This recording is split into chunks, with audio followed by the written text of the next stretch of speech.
A 350-year-old mystery has been unraveled, and it's not what we expected.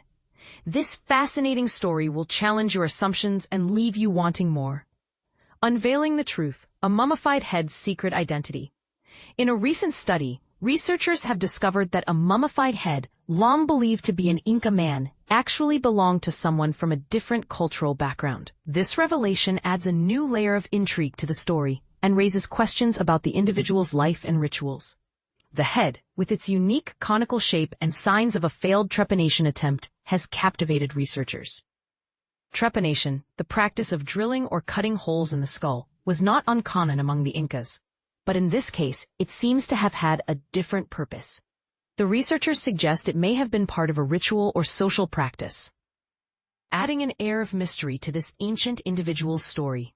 These remains are more than just bones, they represent a person's life and history, says Claire Bryson, a museologist and art historian involved in the study. Our goal is to give this individual their rightful place in history and ensure their story is told accurately. The study also delves into the head's origins and how it ended up in a museum in Lausanne, Switzerland. It was donated by a Swiss collector who acquired it in Bolivia during the 1870s. However, the attached note claiming the head belonged to an Inca turned out to be incorrect. The researchers determined that the individual was likely from the Aymara Indigenous group, based on the type of cranial deformation observed. The head's journey from a cholpa, a stone burial tower, to a museum collection is a story in itself. It was likely naturally mummified by the cold, dry climate of the Bolivian highlands, preserving it for centuries.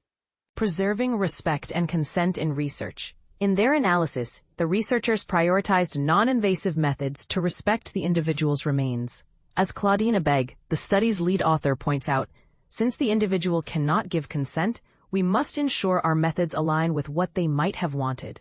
This approach ensures the research is conducted ethically and with respect for the dead. While more invasive tests could provide additional insights, the decision to use such methods should be left to communities connected to the individual, Abeg emphasizes.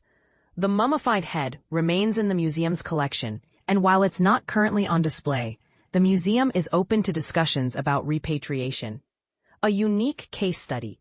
Julia Gresky, a paleopathologist not involved in the study, highlights the uniqueness of this case. She has never encountered a head that underwent both cranial deformation and an attempted trepanation.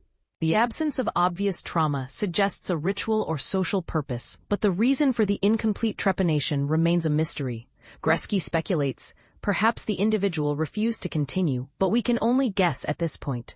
This story not only sheds light on an ancient individual's life, but also highlights the importance of respectful and ethical research practices. It invites us to consider the stories and histories that lie within ancient remains, and the responsibility we have to honor and understand them.